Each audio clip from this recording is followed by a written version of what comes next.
Hey everyone, we're thrilled to announce that we at The Biographers officially have our first sponsor, McQueen Pipes.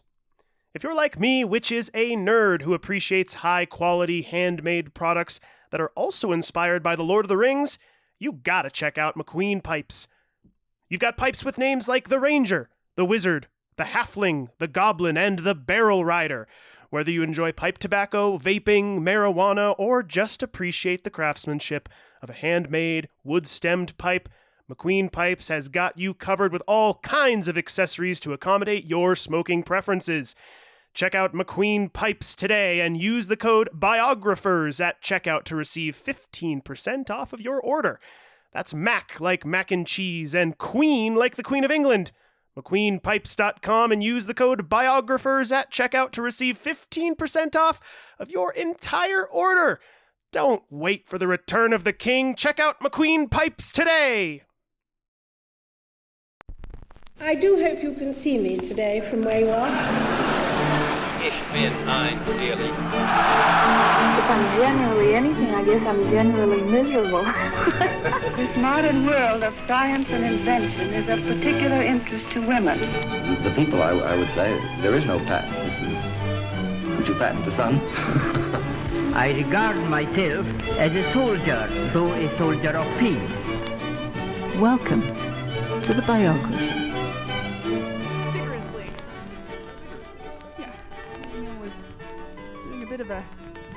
It was like a little bit of a lot of different dances. It's Katrina and the Waves, Walking on Sunshine. Yeah, but it was like you were real. You were just a lot of jumping, and it was Arm moving. Arm moving. It was good. It was aerobic. It was. I think I danced kind of like just like a 2 shades cooler version of Pee Wee Herman. I don't know that you could be cooler than Pee Wee Herman. Rest in peace. Well, I mean that in a demeaning way to myself. In that like, Pee Wee Herman actually did look pretty cool when he danced. Now that I say it, never mind. That doesn't make any sense.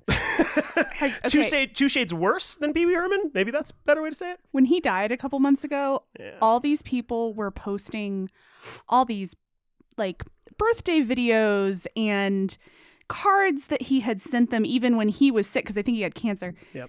And just how he was just like the most friendly and like remembered everybody's birthday kind of guy. Well, a lot of it I know came from the what's that app called? It's Cameo. Oh yeah, A lot of it came from that. Yeah, but it was like celebrities posting their celebrity. Like he was Oh, like cool. I don't remember who it was, but it was like Dolly Parton or someone, and he'd like did a whole like couple-minute video to be like happy birthday. And I may be completely wrong on that. Sorry, Dolly, if you're listening. No, I mean, I believe it. Paul Rubens seemed like a cool guy, and I think it's a shame that that little incident that happened way back in the day. We forget about these things and we move on. I know, but I guess I hate the fact that it's like, for whatever weird reason, he was one of the first to like, where something like that kind of happened, you know, but it was such a, in my personal opinion, victimless crime. I don't even remember the details, and I don't think we need to rehash them. No, we don't. But like, it's like, I don't know. In the end, now here we are, and people remembered him fondly. I agree, and I'm sad that he's gone. Alas. Well, Pee Wee. I didn't grow up, by the way, watching Pee Wee. I know a lot of people did. I did, but I don't remember it that well. I was really young. So when he passed, Judd Apatow posted some comment about how his wife Leslie had never laughed harder. Leslie Mann. right. Judd Apatow's wife, not Right. Pee Wee Herman's wife. Correct. About how Judd said that he had never seen her laugh harder than when he deflated a balloon. Oh. And I went, what? What is this or whatever? And I went and looked up the clip, just like Pee Wee Herman deflating a balloon. Let me tell you now, if anybody has not seen this clip out there, Pee Wee Herman deflating a balloon, I cannot even describe why it is so funny. It is gut-bustingly funny. It is hilarious. And it is literally a man with an inflated balloon, and he's slowly deflating it and making noises with it. And it is just, I can't even tell you why it's so funny. It just is hysterical. Okay, I will watch it later. Yeah, it's it was one of those that like I saw it and went, man, maybe I should have watched more Pee-wee because that was just absolutely gold. I see why this is such a great clip. I had the little chair from Pee-wee's Playhouse. I had like a figurine, like a Oh, yeah, turquoise with the chair. tongue? Yeah, I had that as a child. I don't have any of my childhood toys really at all. But I had that.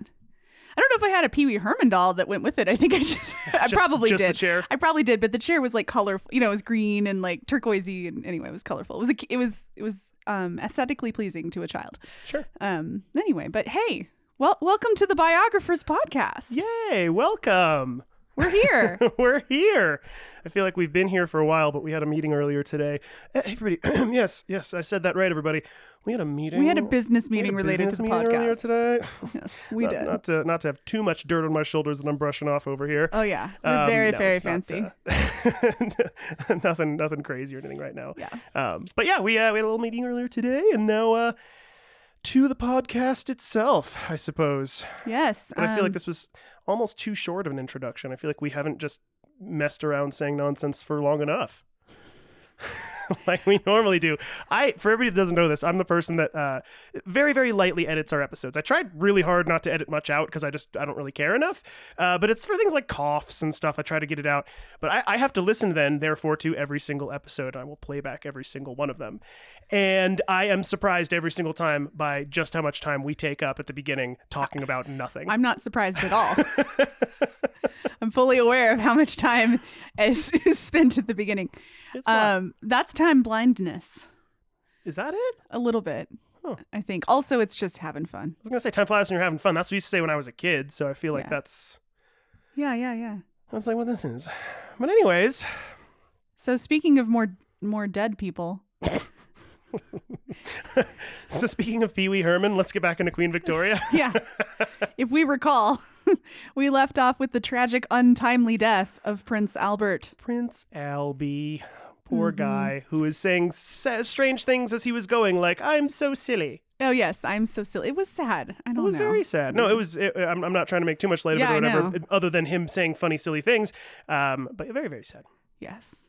Well, not only was Victoria in mourning over her late husband, but as queen, she was being scrutinized. Her behavior was being scrutinized. They were looking for signs of madness. Again, her King grandfather. George III. There were also strong beliefs at the time that women in particular, not just descendants of mad kings, but women in particular were prone to hysteria and lacked resilience. Yeah, isn't that what they called the menstrual cycle? They called it the madness, ladies' madness. Yeah, I could have sworn you said that in a Yeah, in a previous... and then if you also recall when Victoria's father died, her mother she didn't go to the funeral. Women weren't allowed to go to right. funerals because they thought it was too much for them. couldn't handle it. But Victoria was described as stoic. Florence Nightingale noted that just 4 days after Albert died, she was astonished to see, quote, this nervous, anxious, fidgety woman behaving with firmness that would dignify a hero. And if you remember, Florence Nightingale, like kind of at the beginning of when she first met Victoria, was like, she couldn't even like end a conversation without Albert. It did say that she had like gotten a better opinion of Victoria as time went on, but she was impressed by Victoria's poise. Cool. Lord Clarendon thought that Albert had just told Victoria do not show any pain and that she was simply just following instructions because, Victoria pretty much did what Albert said. So he thought that like before Albert had died, he'd said like, don't show them your pain. The reality was, though, she was just in shock. Yeah. And it was a shocking death. It wasn't like he'd had cancer for years and years or something. After the shock came the grief. And when she would finally show emotion and openly mourn, she was judged for it, of course. Of course. Lord Clarendon also said the Queen showed embarrassing emotion.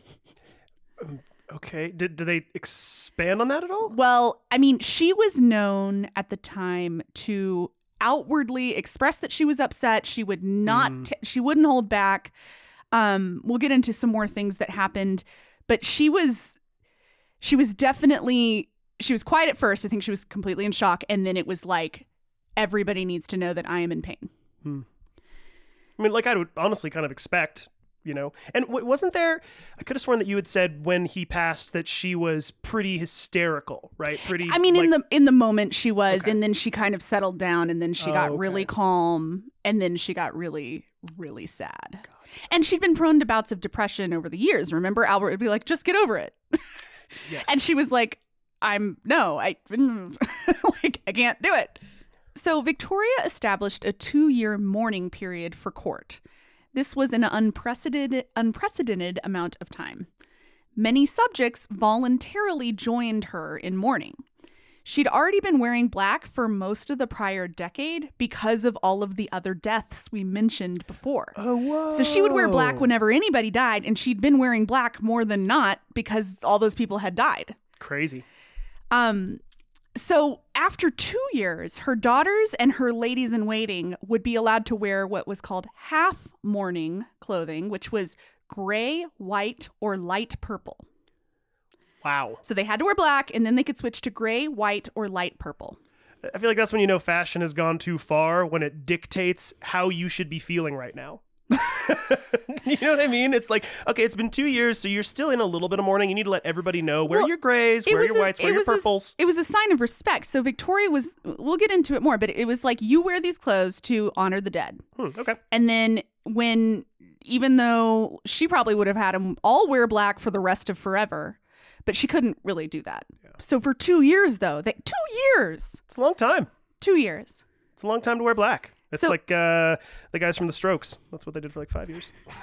Well, I mean, black is perfect. I'm wearing black right now because it matches everything. But no, okay, so straight up when I was in elementary school, this is totally a stupid tangent. When I was in elementary school, black was probably my favorite color, but I never said that it was because every kid that you would tell that to would go, black is actually a shade, not a color. And I'd go, oh, yeah, I hate you so much. Anyway, that's all. Well, I would just think that, like, you were like a goth kid if you only wore black. I mean, I think there was part of that too, that I was like, I don't want it to seem like I'm some like death obsessed, Robert Smith devotee, but I don't know why. I just, for whatever reason, my insecurity got the best of me, and I was like, I don't know, green's my favorite color, blue's my favorite color. This is making me think of the South Park where they're like, we're not vampires, we're goth. That's right, the vamp kids versus the goth vamp kids. And they're like, it's Pour me some Clamato Twilight. juice. Yeah. Twilight. Well, okay, so Victoria would wear her black dresses, which were called widow's weeds. I didn't elaborate on that, just called widow's weeds. Widow's weeds. She would wear those for the rest of her life. Wow. She was unconcerned with how she looked after Albert, her angel, was gone. Apparently, she stopped wearing corsets. She wore white underwear trimmed with black ribbon. And I'm like, that sounds kind of cool. I was like, okay, doesn't sound too bad to me. But yeah, I mean, she kind of just gave up. You know how you see in movies and shows, like it's like for dramatic effect, or maybe it's true. I've never actually known anybody who went missing, and my apologies if someone who's on this podcast had someone go missing in their lives, but they'll leave the room, like the mother of the child that's gone missing will leave the room exactly the way the child was when they go missing. Yeah. Victoria basically did this same thing with Albert and his things, but in addition to that, she hung a portrait of him above his side of the bed. Oh. And servants were ordered to lay out fresh clothes, clean towels, and hot water for shaving daily. No, that's like kind of depressing. It's pretty depressing. It's really sad. It gets worse. Oh no. Albert was buried at Windsor, and Victoria had a sculptor create effigies of her and Albert to be placed on their tombs. And she would go to his tomb daily to pray. She was just getting her ready for herself too. Yeah. She kept her children close to her. She literally wanted them breathing the air that Albert would have been breathing if he was alive. Jeez. Everyone tiptoed around her. Her children were not allowed to laugh or gossip or be loud in any way. She believed that if they experienced any joy, they were being inconsiderate to their father's death.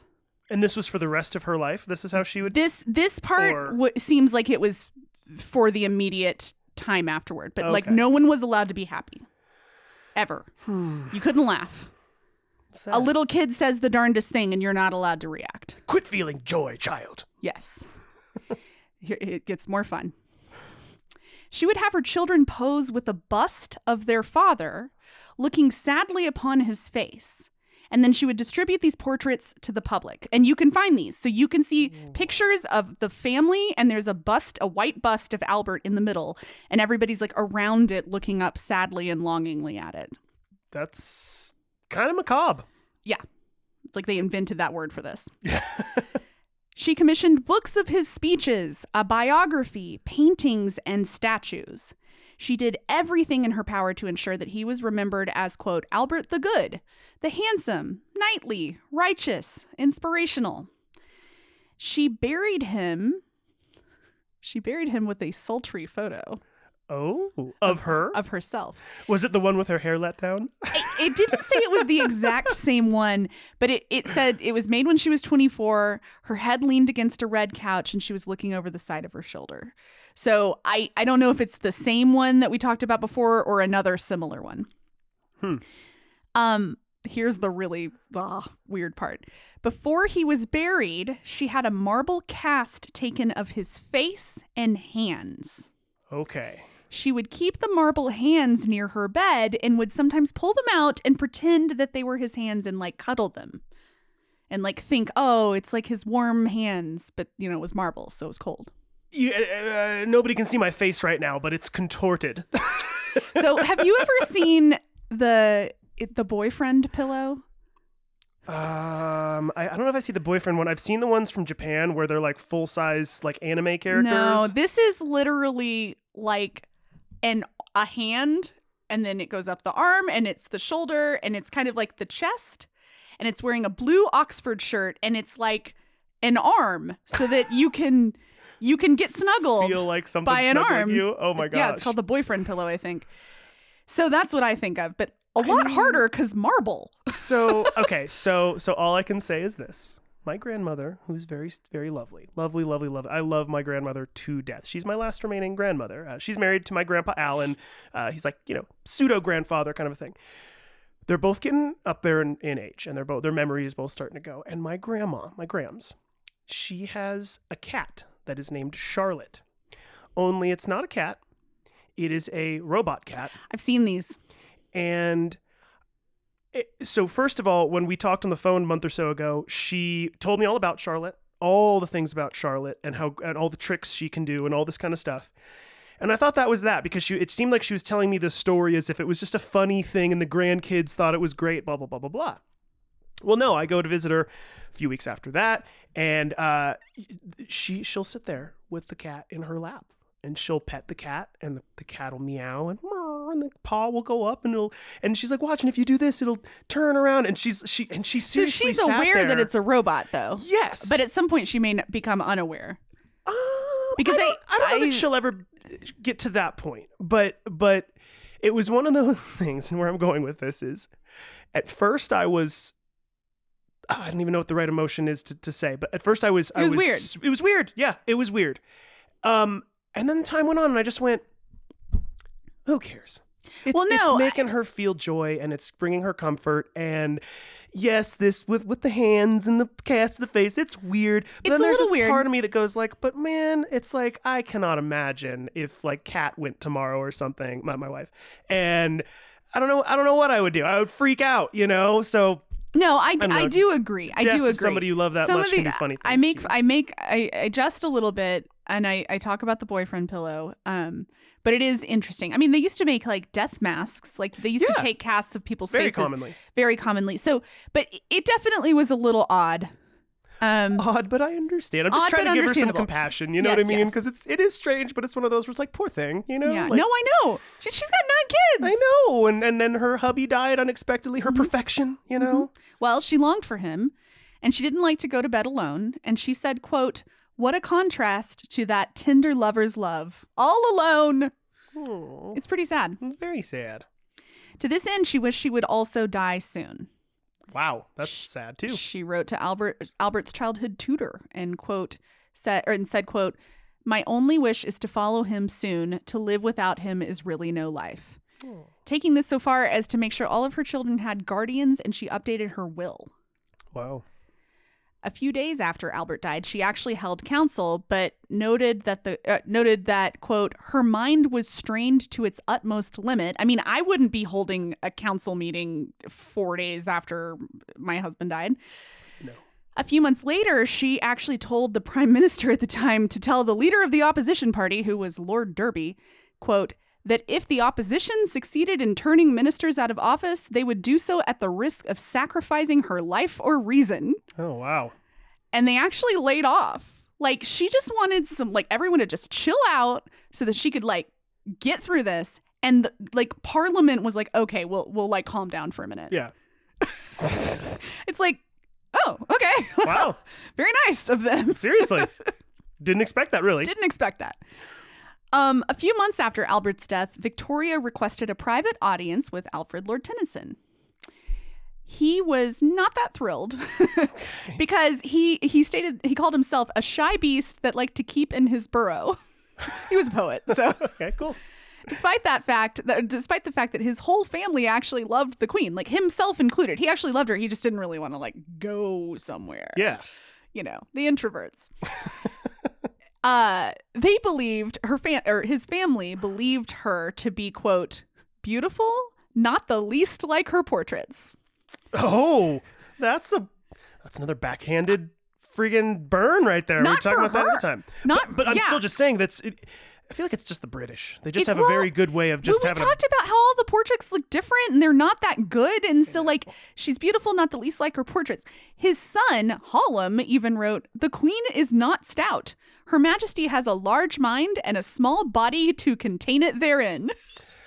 I love that quote. And isn't that always the case, man? For anybody out there, myself included, that thinks that they are bigger than they actually are, 9 times out of 10, 99% of the time, people aren't even going to look twice at you. They're just going to, who cares?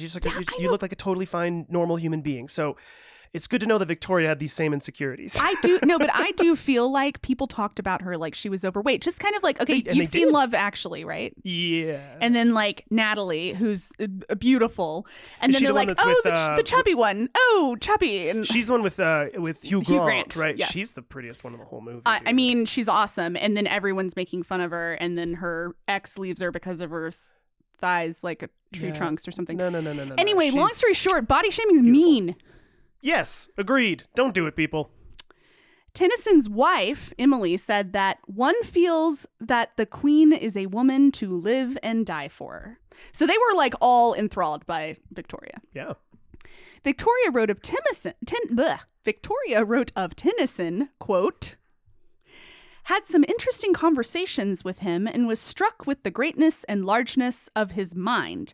Under a certainly rough exterior, speaking of the immortality of the soul and all the scientific discoveries in no way interfering with that. So he was a religious guy who also believed in science, and she was a religious woman who was enthralled by science. So I think she enjoyed speaking with him because it was very philosophical, but also scientific. It was good. This is Tennyson, right? It was Tennyson. Speaking of Tennyson, we're going to still talk about him. He'd been appointed 12 years earlier as poet laureate by after much insistence by Albert himself. Very cool. So Albert was like, we got to get this guy in a position. And when Albert died, his daughter Alice asked Tennyson to write something regarding Albert's death. He wrote, it's not too long, "Break not a woman's heart, but still endure. Break not, for thou art royal, but endure. Remembering all the beauty of that start, which shone so closely beside thee, that ye made one light together, but has passed and leave the crown a lonely splendor." And so it was basically to Victoria, remember, it was good when it was good, and you're sad now, but don't forget how good it was. And Victoria read that poem, and she would recite it to herself a lot when she was feeling particularly low. I mean, it's a very powerful poem. It's a very powerful poem. Endure. It's beautiful. Yes. Once again, Victoria found herself surrounded by people who didn't think she could rule. And she had just become this pathetic widow. So they were like, first of all, you're a woman. Second of all, now you're this sad widow. And we just think that maybe you're not suited for the crown. And people thought she should abdicate at points and things like that. So once again, Victoria found herself surrounded by people who thought she couldn't rule alone and had simply become a pathetic widow. It got so out of hand that 2 years after Albert's death, people wondered if she would actually abdicate the throne. Of course, her successor would be her eldest son, Bertie, whom we mentioned in the last episode. Scabbers! Yeah, who was blamed for Albert's death. Relations between Victoria and Bertie were terrible, and despite the fact that Victoria could probably use a little help managing what she had once divided and conquered with Albert, she would not allow help from Bertie at all. She wouldn't even let him have a job. She was sickened by his presence and would complain about things like, quote, his ugly legs. Jeez. She really didn't like him. Even just 2 weeks after Albert's death, she sent Bertie on a previously planned trip to the Middle East with relief. Like, he was supposed to go out to the Middle East. She's like, don't cancel, keep going. She just wanted him out of sight. Okay, so we've talked a lot about Victoria and Albert's relationship and her kind of, I personally think, incorrect mindset that Albert was smarter and more capable than she was. In his death, when people would remind her of the things she had actually done, she would reply with, quote, they ought to have known it was all him and that he was the life and soul of the family. Like, people would be like, but like, remember when you did this and you're so great and you're smart and you're capable. And she's like, no, it was all Albert. Yeah, that's weird. I mean, again, I can't say what I would do if I were raised, cooped up in a castle under a system that was developed to basically keep me as prisoner that was learning, and then had a guy like Conroy like pulling the puppet strings of my mother, and my father had died when I was like 1 year old, and then I became queen at 18 and got married at 5 minutes after that. Like, I cannot imagine how I'd react. Oh, and by then we didn't have mental health. Right. I mean, I guess that they would, send you to the seaside for some fresh air, which would be nice. Affordable Care Act. I mean, they did have a mansion on the Isle of Wight they would go chill out at. But yes. No, it is interesting, though, because I'm thinking about the psychology of it as well. And it is interesting to think about that psychology of is if you were a woman in this time who was continuously told that your place was somewhere, right? It's to serve your husband. Right. It's to serve your husband and he's above you or whatever. That would get to you. Well, it's like almost like a Stockholm syndrome kind of thing after a while. He was very ambitious and he was very capable. He was a smart guy. Now, she was infatuated with him and she loved him, and that's great. They were married. I wanted them to be happy with each other. You don't want to be in like a sad marriage, but I definitely think, and I'm sorry, if anybody is listening to this and has never once been influenced by a boyfriend or girlfriend or partner or whatever about their own capabilities, or like had somebody make them feel that they were different or less or something, then more power to you guys that you never had that. Human. Because most of us have this reaction. It does seem like it was relatively extreme, and maybe in perspective between the way that like we don't see any problem with a woman being queen. The last queen of England was queen for longer than her. Yep. And overall pretty well received.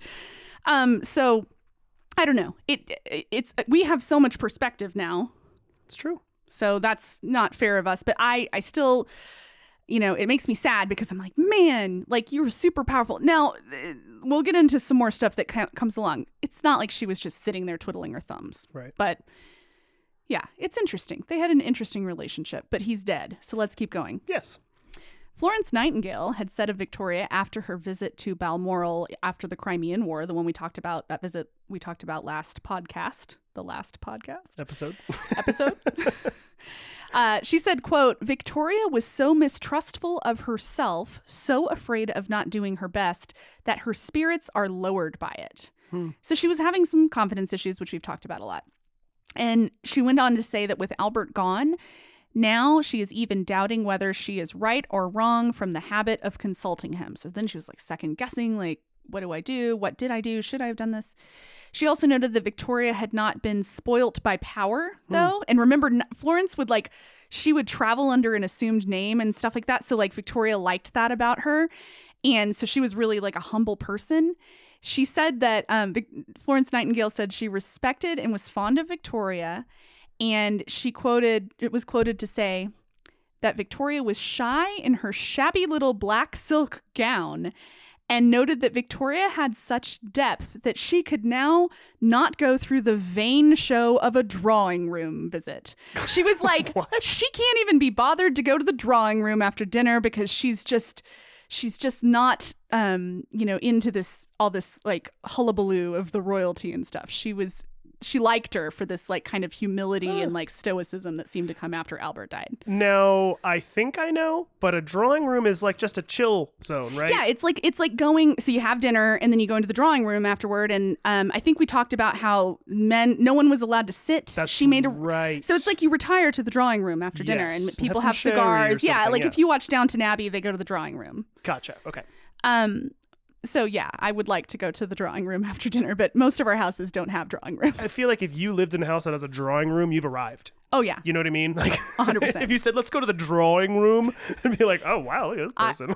You may not know that I won the lottery, but there will be signs. Yeah, right? On that note, let's go back to the saddening of Albert death story.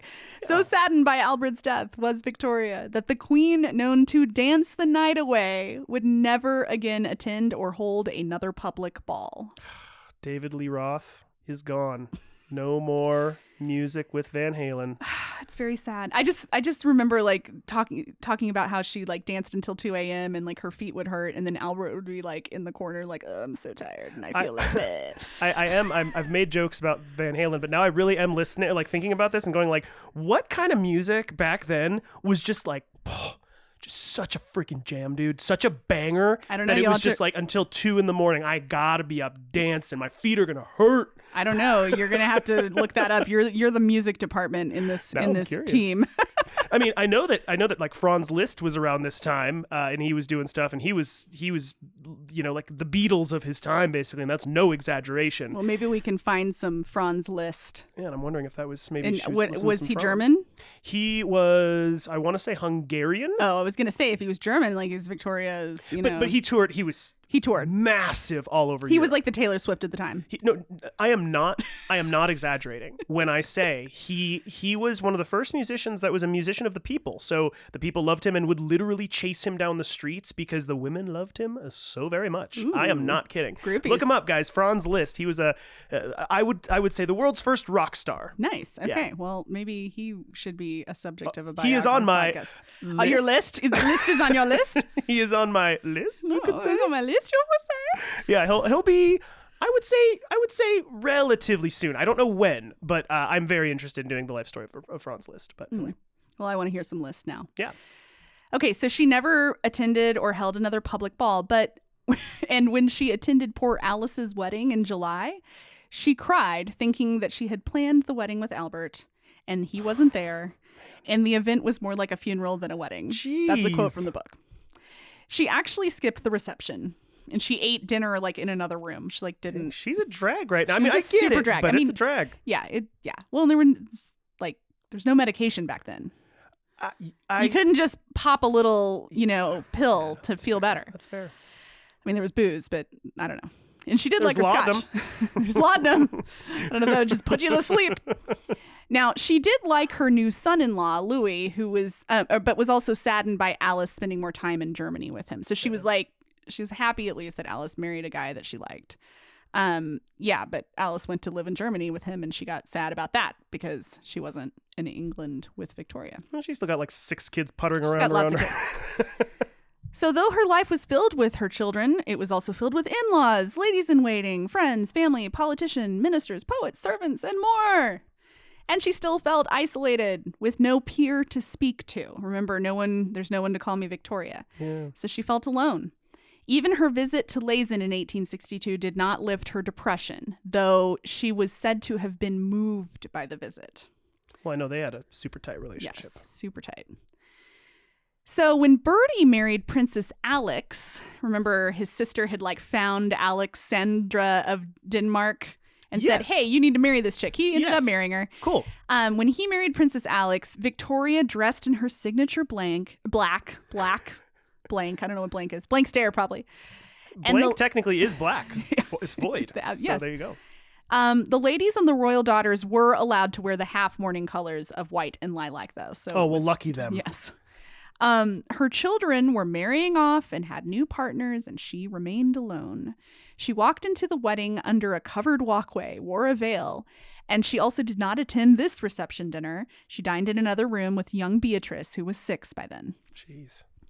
Despite this, when it came to foreign affairs, including a conflict between Denmark and Prussia, which also was a bit of an issue because Vicky was married to a Prussian and Bertie was now married to someone from Denmark. It caused a little interesting stuff at family dinner. Victoria would become fierce and direct. And Queen Sophie of the Netherlands said that Victoria has the habit of power. And once taken, it's hardly possible to live without it. So she was like, she would get on to something and she would be like really into it and really like, this is what we are going to do. But then she would like switch and be like, oh, Albert. So she'd kind of get like hyper focused on her power. And It then sounds like ADHD, to be honest with you. yeah, she probably had it. That She had a which- lot of anxiety, which is a coupled condition with ADHD. Which, by the way, for anybody that's out there, I know there's a lot of content going around about ADHD, and all I'm going to say is this. I feel like ADHD is the new black. it really is. It's the new, like, man, it's everybody seems to have it. And oh, I'm so ADHD because I just can't, my mind just keeps popping around. Everybody's so distracted. Oh, I'm just so distracted. And I will say that for me personally, I know there's shades of gray and everything like that. It has not ever been about I cannot focus. It is just I will only focus on the thing that my brain says, this is the thing that you are interested in. And my brain will hyper focus onto it to the point where I obsess, and I will get so obsessed with it that I will just continuously push for the thing that I'm obsessed with or whatever. But then it's funny because just like what you just said with Queen Victoria, it can instantly almost, whatever the thing is that I'm into, switch to, oh, okay, I'm kind of done with that. Yep. Into the next thing. And it's just, I don't know That's what the it is. deficit. No, just Probably, right? But anyways, it really does remind me of that. It's just Yeah. that same exact, feels like chemistry of the brain and how it switches. The author of the book hasn't like said anything about suspecting that she might have ADHD, but you know, in our internet degrees that we've got, it's Experts, possible. Yeah. Victoria said, I have, since he left me, the courage of a lioness if I see danger, and I shall never mind giving my people my decided opinion, and more than that. Yes, when life lingers in this shattered frame, my duty shall be done fearlessly. Ooh. So that was a little more assertive. I liked that. I like it. Now, on the flip side, she wasn't being very neutral in the government because of this, and people got a little like, you know, bent out of shape about that. So it's like she's damned if she does and she's damned if she doesn't. She needs to be working on government stuff, and then anyway. So no one is pleased with her. It's always politics. I know. I mean, you can never please everybody. Nope. So at this time, she withdrew from the public and, quote, wept with women and dictated to men. The public sympathy for her began to decline. A sign was posted on the gates of Buckingham Palace, which was taken down, and then somebody posted it again. They brought in increased police presence because of this, and the sign said, these commanding premises to be let or sold, basically saying for sale, in consequence of the late occupants' declining business. So the people were like, we are not seeing you, Victoria, so we should just sell this. I kind of love that. It was pretty like forward for the time, but like it's- it's nothing compared to what we say now on the internet. Well, obviously, but that's what I think one of the reasons I love it so much is that it's one of those awesome examples of you don't have to be disgusting or rude to make your point. Yeah. You know what I'm saying? You don't have to scream. You don't have to shout. You It's have to commanding yell. premises to be let or sold. Literally, you put up a sign that's a joke that is saying Buckingham Palace for sale because of declining business. Yeah. That is so poetically beautiful. It's like, wonderful. I love it. It's very English. It's very English. I love it. Well, on October 7th, 1863, Victoria, Alice, and Helena had been riding in the Scottish Highlands, and on the way back, the carriage toppled over. Oh, shit. For a moment, Victoria thought her daughters had died because it was a pretty bad crash, and it Jeez. made her think. She decided there still were things in life she wanted to do. She was only mildly injured, laying in bed for a few days with a raw steak on her bruised eye, which just I mean, I want to eat steak, but I don't want it on my eye. So I've heard, I don't know if this is true or not, but I've heard that the steak, because it's actual Protein or something. Well, it's like the iron that's in Yeah. it can help out. I don't know. No, what I the mean, I truth know to it. that You is. see it in movies and shows and stuff too, but like, ugh. And I know. just think about like all the diseases and like the bacteria and No, especially when they like throw it on their eye. I'm yeah, like, ugh, yeah, it's like get real that out close of to your there. mouth. Yeah. She also nursed a sprained thumb that apparently after that injury became crooked for the rest of her life. Ooh, ouch. This near-death experience reminded her that she did indeed want to live, but she also wanted to age and show her grief on her face. She looked forward to wrinkles and actually checked eagerly to see if more gray hairs had come in. Dude, I'm right there with her. My beard is going gray, and I'm like, rock and roll, Okay, man. but that's good for guys. It makes you look distinguished. I'm like, give me highlights. Could not disagree with you more. Every time, and I'm not joking about this, every time that I see a woman who is going gray, super sexy. Super sexy. Okay. Seriously. And it's just a part of, and women, all you out there, but please believe me when I say this. As men age, it's only the jerks that are like, oh, that young girl is hot or whatever. All the rest of us that are intelligent men who are, traditionally heterosexual or whatever, are, dude, when a woman ages, that's sexy. A woman who naturally ages and doesn't Botox herself and look like a puppet But after if a you while. Botox and blah, yourself blah, blah, because blah, it blah. makes you feel good and confident in yourself, then that is completely fine. Hey, I'm just saying that there's a limit. There comes a time where you start to see that your skin looks less like skin and more like Botox, and that's when you got to look at yourself in the mirror You and know say, how maybe I Botox don't do works this though, anymore. right? Not particularly. So it's not an injection that like fills. It's not a filler. It actually paralyzes your muscles. So what happens is you inject it, and then if you were to raise your forehead and create lines, the raising would stop. So it stops creating the lines. So it prevents the wrinkles from getting created. And the interesting thing about it is my dentist wants to put it in my jaw because I clench my jaw.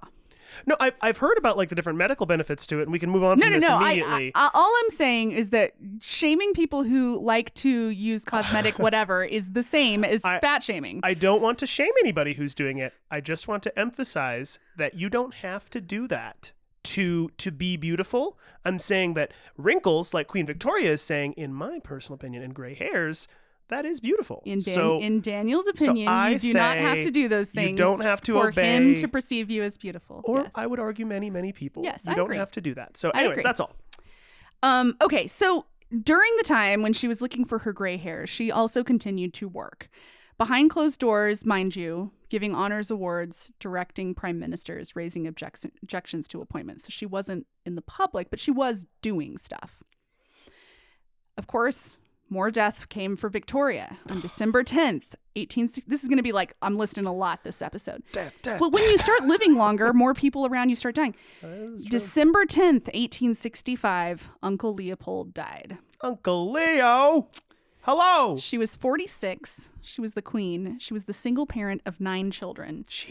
Her uncle, her mother, Lazen, her husband, Lord Melbourne, Ains, Ashley, or whatever, Albert's secretary that they didn't like at first, and then they liked him. All these people just dying So wait, constantly. Lazen died too? Did I miss that? Yeah, she just died. I told you that. I knew they went on the trip together. I guess I must have just... No, we talked. Spaced out. We either talked about it.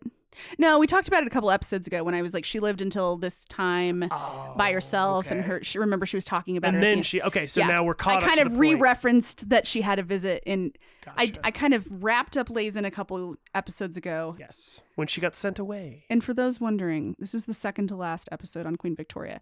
Woman had a long life. Thanks for sticking with us. This has been a long one. I'm thanking myself for sticking with me. Like, this is tough. I'm proud of you. I warned you when we started into this. I was like, I don't know if you want to pick somebody like Queen Victoria. That's going to be a long Well, one. I was concerned that there wouldn't be enough content for other people, and now I got too much content. So I'm going to find someone that, just like Goldilocks said, the one was just right. No, lessons learned. It's Yeah, okay. it's fine.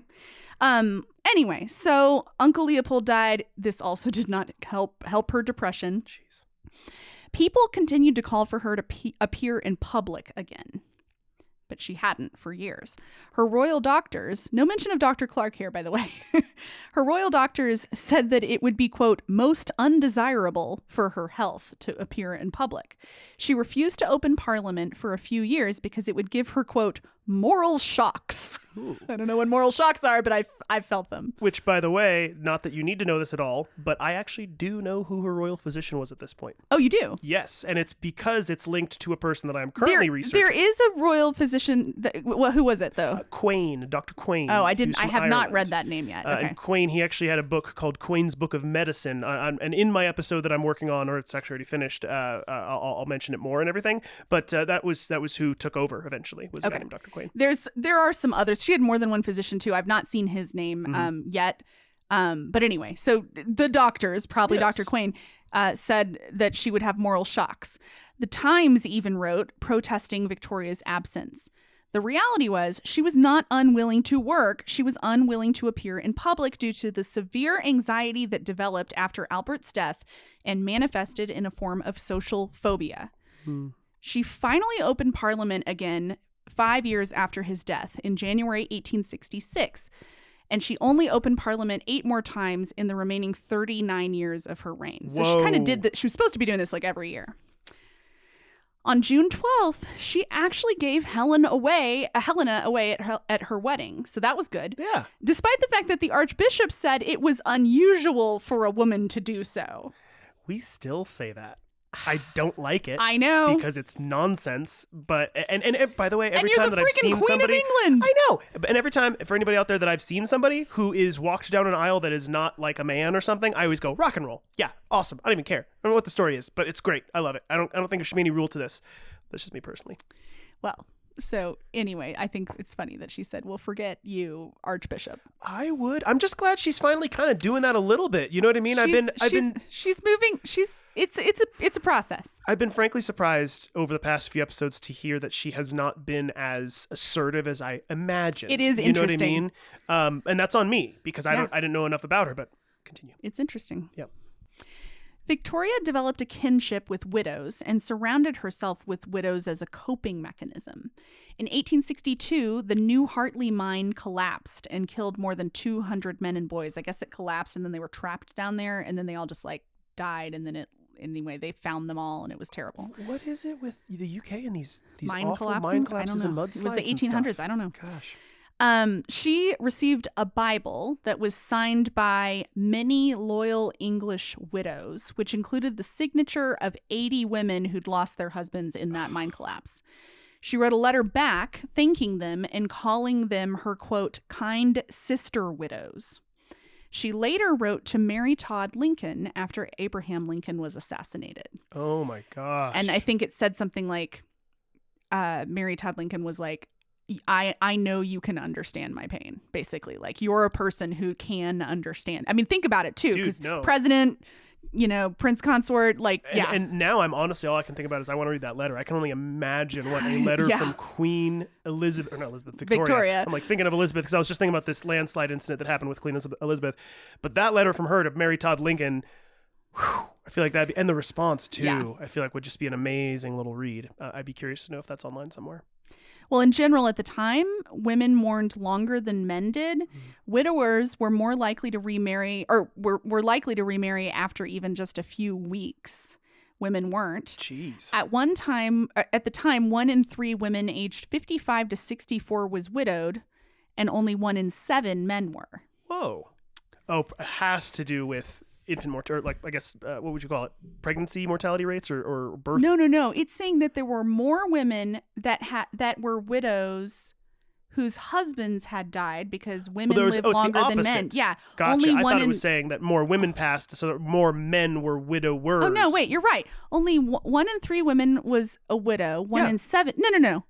1 in 3, so way more women were than men. No, but the point of this was that the men get remarried, and so they have wives again. I think that was the point of this statistic. I was initially hearing it as you saying that more men would become widowers than women would become widows. And I think it's reversed. 1 in 3 is 30% of women are at this time were widows. Versus 1 out of 7, which I don't know what the fraction of that would be. 20 something, whatever. That was much smaller percentage of men are widowers, much smaller, 1 out of 7. So gotcha. Sorry. Distraction. Yes. And there's an interesting study from around the time that was about grief compared to modern like studies, and that's where I got that tidbit. Like, obviously they didn't have any medication back then. Just some notes on this. Women were more likely to experience grief than men, and they were particularly susceptible if they'd lost a parent in childhood, had been bullied or had controlling parents, have lost a supportive spouse that they were highly dependent on, or if the death was sudden or unexpected. Victoria had literally every single one of those things. Dang. Which one of the contributing factors include a history of mood disorder and an insecure attachment style. Also had those things. She was ripe to grieve, is what this book says. And then they talk about like psychotherapy and antidepressants like would have been prescribed, but there wasn't much to do. And then they would say, oh, you need to have some exercise, do a good diet. And she kind of was told like, well, there's not much we can do because this is all there is. Like, you couldn't just get on Lexapro. And I can also say that as someone who many years in the past, long ago, went through a really, really rough bout of depression, there is not much worse thing you can say to somebody who's going through depression than, well, are you exercising? Yeah. Are you eating right? Yeah. What's your diet like? Yeah. I wanted to punch those people so hard that it was just like, it is not about the fact that I had some macaroni and cheese last night.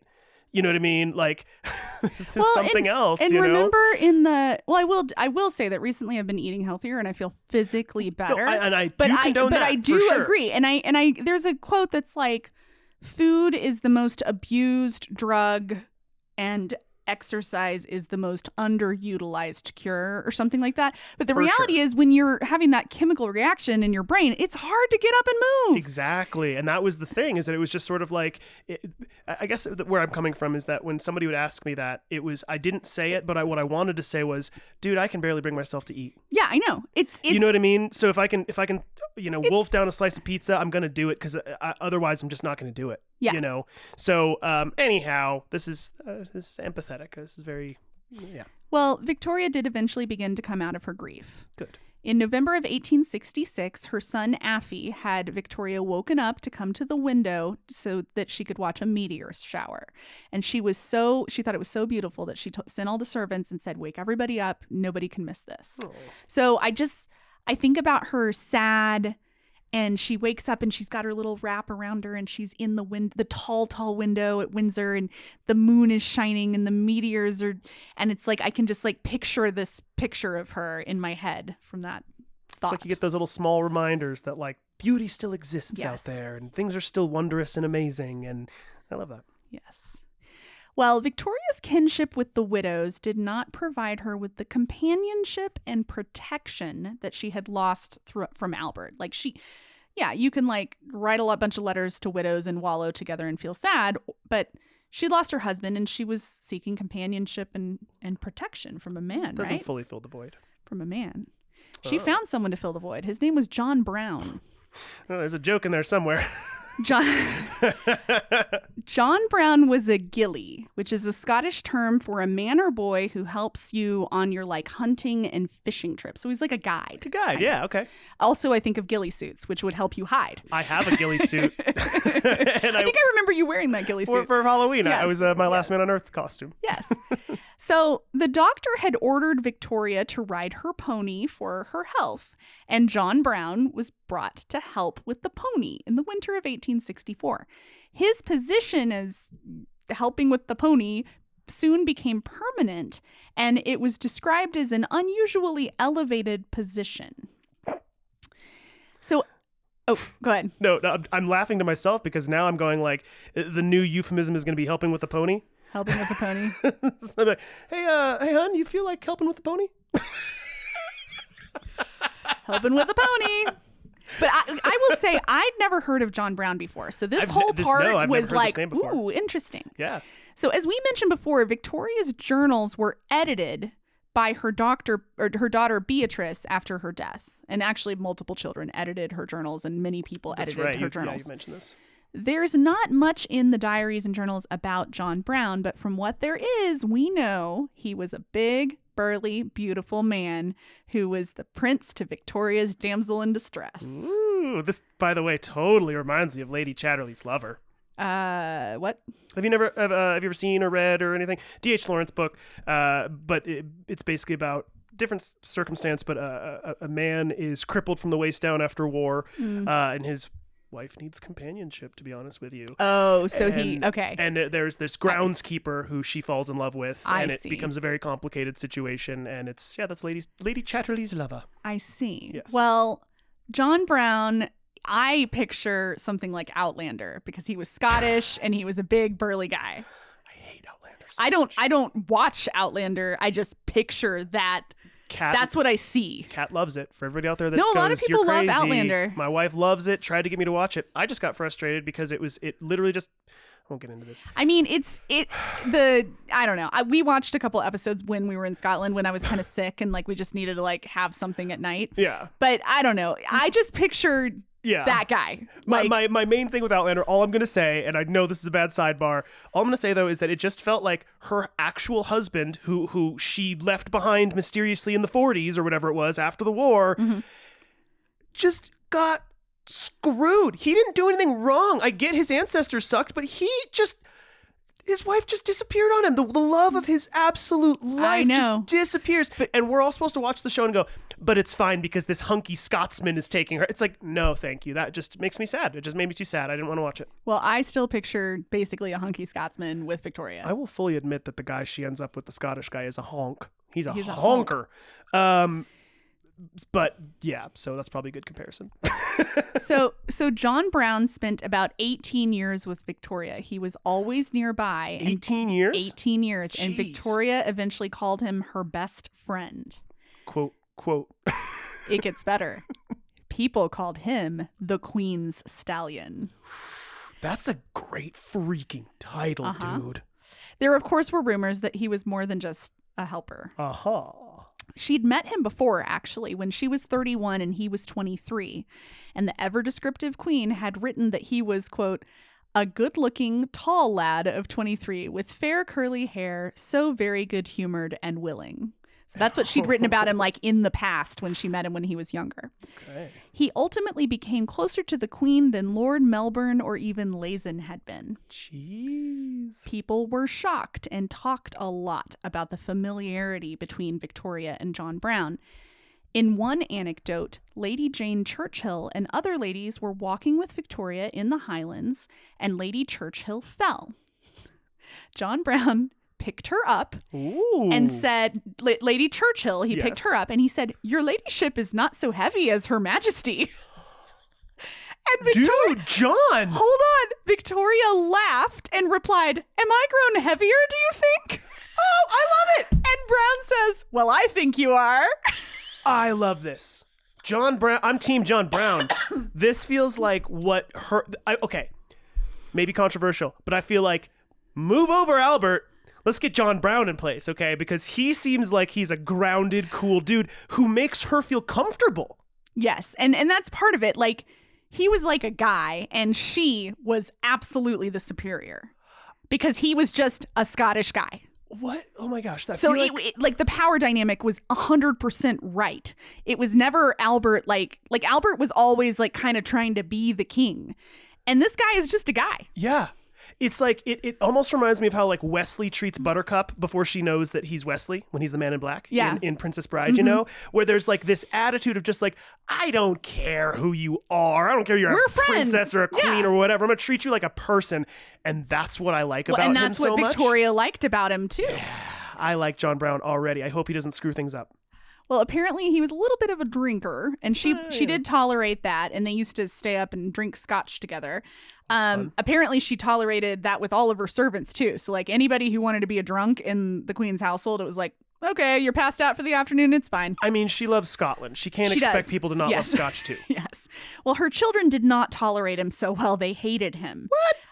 Yeah, they made sure to destroy any records that might have alluded to an intimate relationship between him and her. So like they hated him. Dang. He was a Scot. Like there was a quote I almost put in here that was somewhere in the book, and it's like Gaelic. Like it is, he was talking with the dialect, and it was like he was really a Scot. He was Scottish. A burly Scottish guy. Okay.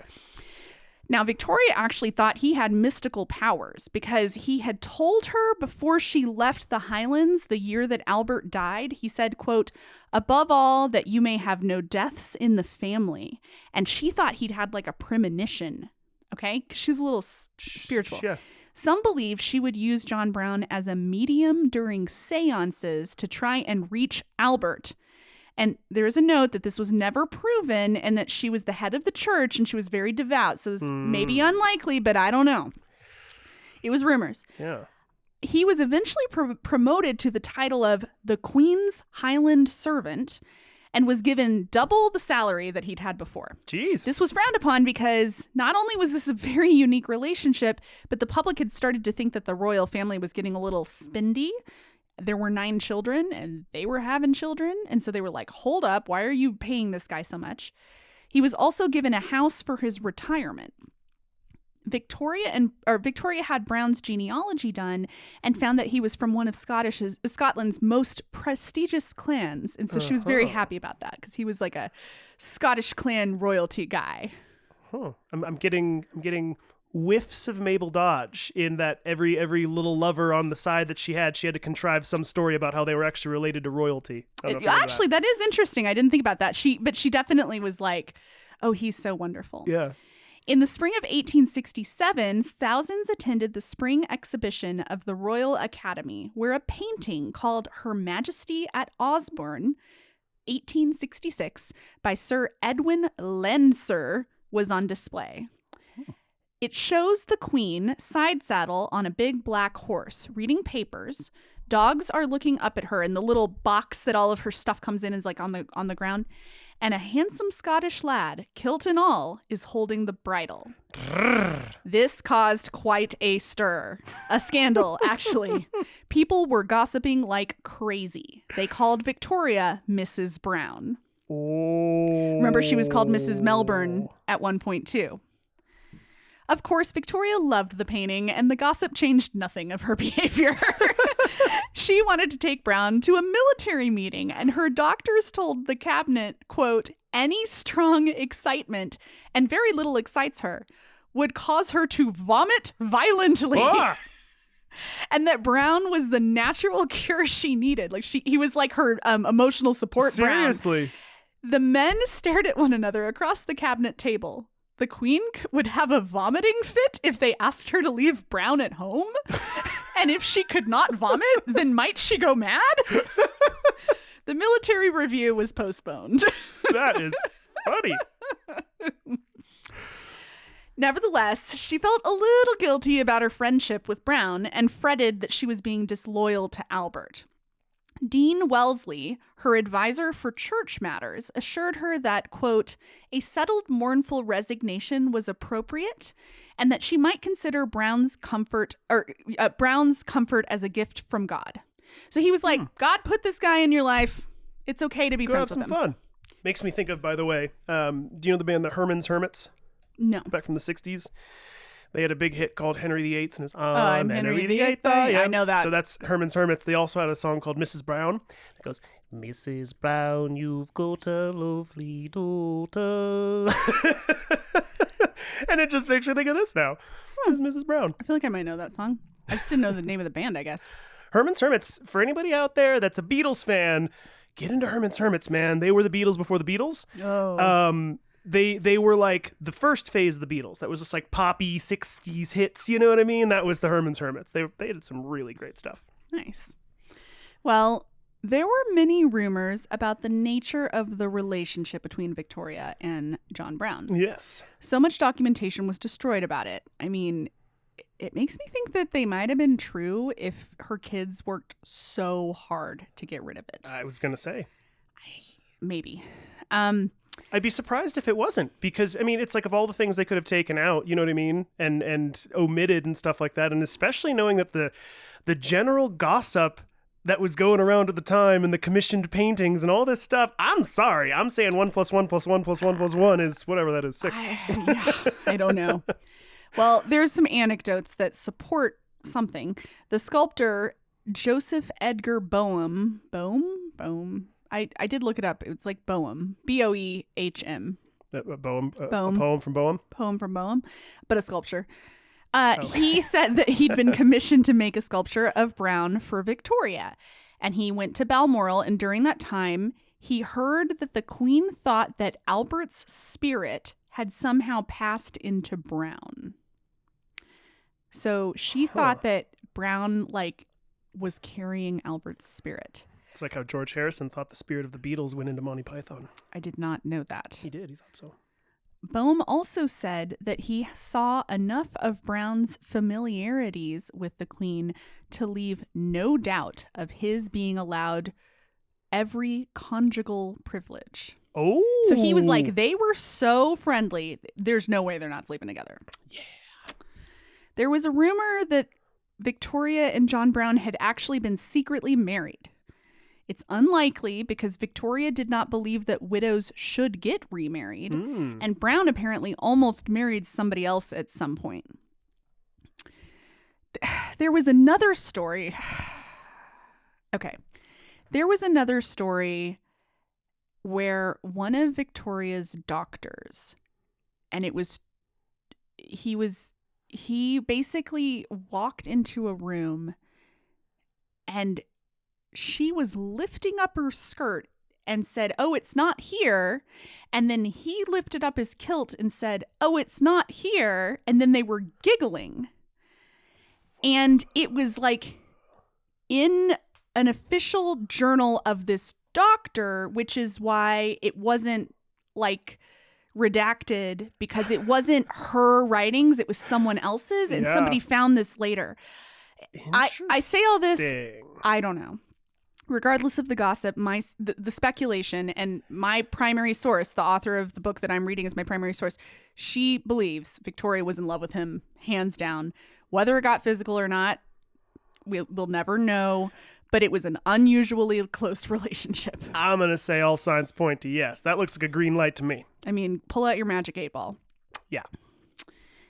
But enough about John Brown. Oh, no. I want more about John Brown. It's 1868. It's time for another prime minister. Oh, joy. This one's interesting, though. He has been mentioned before. His name was Benjamin Disraeli. I know of him. He had actually attended Victoria's coronation all those years before. He was the son of a Jewish man, but his father had had a disagreement with the synagogue, and so they converted to Anglicanism. Interesting. To date, he is the only prime minister of Jewish descent. Wow.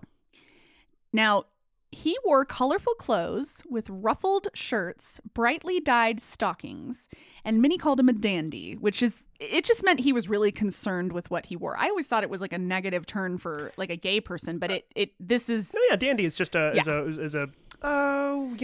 at the time it was like a socialite that was prissy. Yeah, and he was colorful and flamboyant and liked to look the way he looked and stuff. The image in my head of this guy, by the way, is Cornelius Fudge, again from Harry Potter. Yeah, a little bit, yeah. But very, very, very colorful. Yeah, but like they talked about like orange and yellow. Yeah, okay. And purple suits, and that's why I have it in my head is he just always wore something crazy. Well, he was married to an older woman that he adored. Her name was Mary Ann Lewis. She was a widow.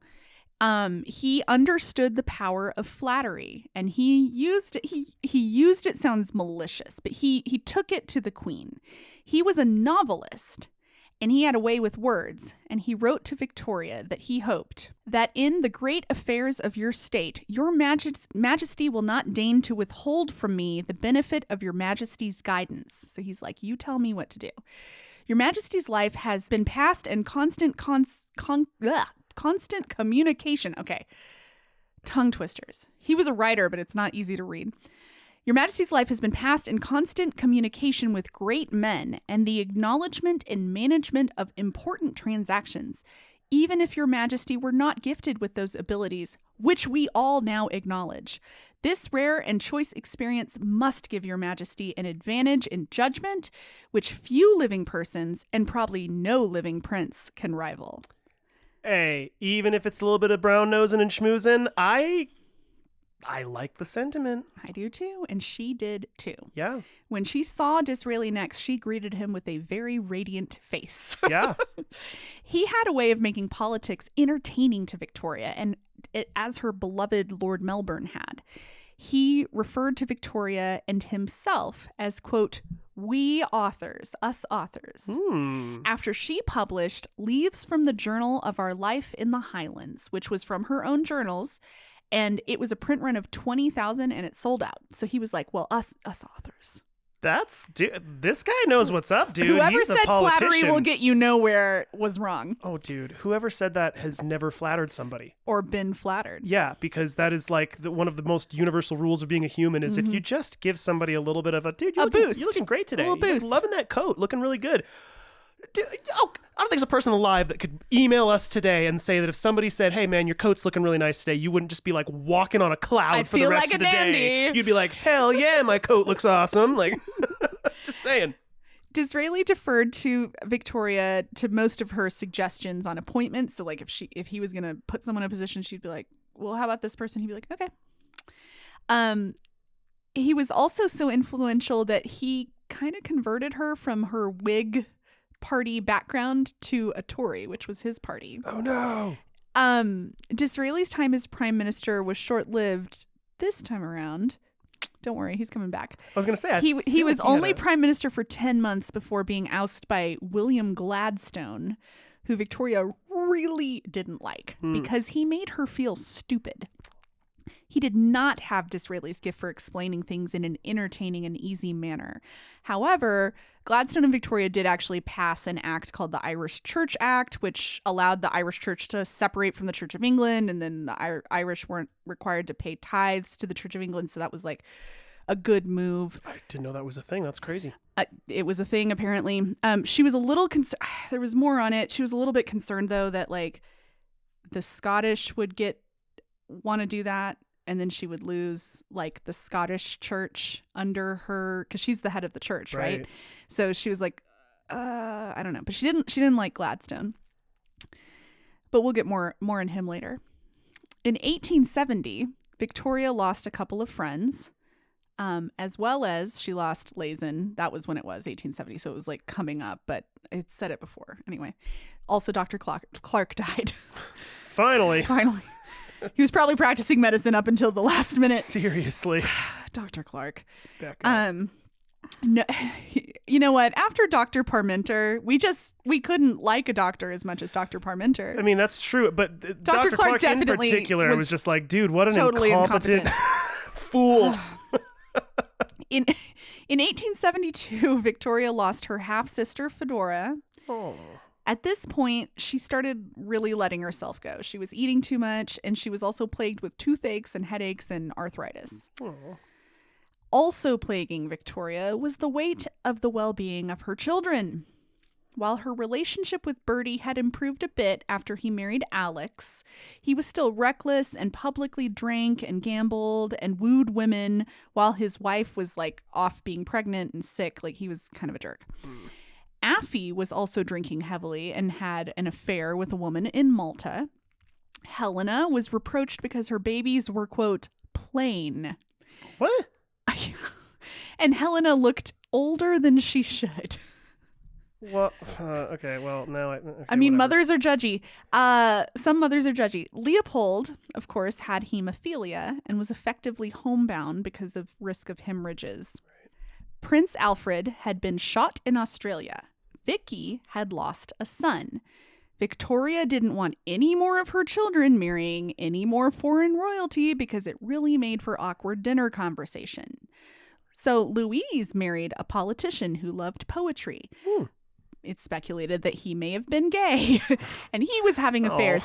As such, Louise was having an affair, which may have resulted in a child that is speculated was given up for adoption. So her kids were a handful. Sounds like it. At this point, Beatrice is 13. She's getting older, and Victoria's trying to like prevent her adulthood because she wants Beatrice to stay home with her. So she like delayed her confirmation and like things like that. Oh, wow. Now, Victoria did dote on her grandchildren, especially the good-looking ones, but she also complained about how many there were and how loud they were. Oh, my gosh. That's just like a grandmother. Now, I personally can relate to this, by the way, because my grandmother on my dad's side had 10 children. My dad was dead middle of the 10, and I have like 1,000 cousins, so whenever we have a wedding, it is like the Newman clan it can be its own conference center. I mean, that's the way that Erin's family is. Remember, I have one brother. My mom had one brother. He's deceased. Both of her parents are dead. My dad has 2 siblings. Between those 2 siblings, they have 3 kids. Okay. Erin's mom was one of 9 and his dad was one of 7. Oh, I don't know if I actually knew those numbers. At the wedding, you might have noticed that there were a lot of Erin's family members. There were a lot, but I wasn't even thinking about it, to be honest with you. I was just having a good old time. No, it's a big, so it's like very funny because I had to get like a family tree to be able to start remembering all the names. Literally, my dad created a spreadsheet for Kat to figure out my family because it was too much. And to this day, I'll mention somebody and she'll sometimes look at me sideways and I go, Aunt Bernadette. And she goes, oh, got it. Yes. And then I go, and then Rose. And she goes, huh? And I go, Cousin Rose. She goes, oh, right. Cousin Rose. Yeah. There's a lot, dude. We have a lot. I mean, I learned a lot of the names with the guest list. That helped a lot. But our wedding, it was 70. Like, I think 70 people came from his side and I had 40. Yeah. And that wasn't the invitations. The invitation were like 110. Yeah. So, now Kat has like a small roster of family that she has to remember because they're the ones that we see. Like my cousin Sean, Shawnee boy. Hey, Shawnee, if you're out there, love you, buddy. But like him, and then now like my cousin Emily and Charlie and stuff like that. But there's a bunch that I haven't even seen in 10 years. I met a lot of your family members and her family members at your wedding too, and I don't remember any of them. No, and so actually exact same situation because Kat, same thing. Her mom has a sister. Her dad had a sister who passed. She has 2 cousins, I think technically 4, but 2 she doesn't really talk to. That's like their whole family. Technically 5, but 2 I don't really talk to. Yeah, like, same exact situation. It's kind of funny. Yeah, anyway, sorry. Anyway, big families. Yes. And small families. It's the contrast is really the funniest part about it. And especially there's nothing in the middle. There's only giant families and tiny families. And I don't know if your family is this same way, but the funniest thing was that at our wedding was that like me at this point very very well, I would say. What? And I'm loud and crazy, and that comes from somewhere, right? Oh. That comes from, it's not just me. Many of my family members are this way. So we're the big, loud, crazy Newmans. And then you've met Catherine, who is not as loud as me. She can be sometimes, but like, and then you've met her parents, who are these like very soft-spoken Welsh people. We're like, Daniel, how you doing today? And it's just like the loveliest thing. But it's just a hilarious contrast when you get the 2 together. It reminds me of My Big Fat Greek Wedding, where like Ian's parents are sitting there and they're like, what's this? And like, it's a bunt. Okay, I want to see the new one that's coming out. Do you? I don't know. I want to see it. Here's what I have to say. When they take series and like franchises too far, I do not care. I'm still in until you give me like 3 in a row that are bad. And also, I'm not going to be watching. Like, this is the 3rd of 3. Did you see the second one? Yeah, I saw it. I just didn't. I mean, I saw it. I don't remember it. I don't think I saw it after that one, but I'll still see this one. I mean, I feel like they get better at making movies with time too. I mean, the first one was so good. I mean, this first one is Windex. The first one, I personally think it was one of those Three Amigos movies where it's just like, don't make another one. Leave Three Amigos alone. It's fine. You don't have to do it again. I am going to watch it. Mia Vargas, whatever. I don't know what her last name is. Anyway. But if it's on like Netflix or something and I watch it for free, then I'll check it out. Oh, yeah. But I mean, I'm probably not going to go to the theater to see it. I saw Barbie twice and then I didn't go to see anything else. I was very tempted to see Barbie again. Yeah, I went and I saw it with a friend and then I saw it with my mom and Aaron and I loved Barbie. Oh, and okay, we are really off topic. It's okay. I just read something that Greta Gerwig had to like fight to keep "I'm Just Kin" in the movie, and I'm like, no, it was one of the best things. I've been listening to it constantly. I love that song. That scene in that whole movie. I'll just be honest with you right now. Is one of the only times in my life that I've truly questioned my sexuality. It was just like this smorgasbord of beautiful men and Ryan Gosling dancing around and stuff, and the whole thing. It was just it was hysterical. I loved it. Really loved the movie was so like creative and goofy, but also had a great message, and it was just like a wonderful movie. And I'm Just Kin was absolutely off the wall, but it was what we needed. I am shocked to say this right now because I loved Oppenheimer a lot. I still haven't seen it, so. And I think this is probably the best thing cinematographically that Christopher Nolan has ever created personally. But man, I'll be lying to you if I said that Oppenheimer has stuck in my head more than Barbie has. Barbie has not left it's been living rent free for weeks. Barbie's amazing. Weeks. Okay, okay, we will end this now, but the comments on that post about I'm Just Ken not making it into the movie possibly, people were like, we need Ryan Gosling and so many Kens performing at the Oscars. Yes. I agree. It's the only way. I don't even care about the Oscars anymore, but I would watch it to see that happen. This is the way. Yeah. I think if I was to make a prediction, I would say that Nolan will get Best Director for Oppenheimer, but Barbie will get Best Picture. That's my guess. I hope so, and I just want to say I wouldn't be upset about it. I'm Just Ken and I'm enough, and I'm great at doing stuff. Man, we need to move on from this. We have got to move on. We really do, but I can just tell you right now, like, there were so many things about that movie that made me laugh in the weirdest ways, and the one that made me laugh the hardest in the strangest way was when... In the strangest way was when the Kens take over and they create the, what's it called? The Casa Dojo? The Mojo Dojo Casa House. And then it goes into production. Uh-huh. I am not kidding you. When I saw the box cover art of it in the movie, I was like, I would have wanted that as a kid. Like, oh, totally. Not even a question. I would have bought the heck out of that thing. Oh my gosh. So that's all I'll say. Sorry. You can also buy Weird Barbie now. Okay, let's go. Can you? Yes. Oh, that's awesome. Great Christmas present. We do not have a sponsorship from Mattel. Dude, I wish. We should. God dang. Oh my goodness. I'm writing an email to Mattel now. Right. Okay, off we go. Yeah, children, grandchildren, they were loud and there were a lot of them. God, that was a long tangent. That was just so realizing long. this. We apologize. And some people really hate the Barbie movie, so I'm know. sorry. Just skip forward the 15 seconds and then you'll get to this. That was like 5 minutes. Listen again now. Victoria became more selfish with age. Segue. She did not attend Affy's marriage because it was abroad. She was sad that she would lose another daughter when Louise got engaged. And rather than being excited for her daughter, she said, quote, I dislike now witnessing marriages very much and think them sad and painful, especially a daughter's marriage. Dang. Her refusal to appear in public was starting to damage the monarchy. One of the public and the public's opinion of her. Disraeli said that the monarchy was in danger from the gradual loss of prestige. In 1871, Bertie fell ill with what appeared to be similar to whatever killed Albert, because remember, they did no autopsy. It was incredible that he survived. The illness sparked a new affection for the monarchy, which Gladstone, prime minister at the time, capitalized on. He said, let's have a Thanksgiving service, like thankful that Bertie lived, where the public can come and see Queen Victoria. Oh. And then the public came and they saw her and they cheered and it revived her. And then Bertie actually noticed something.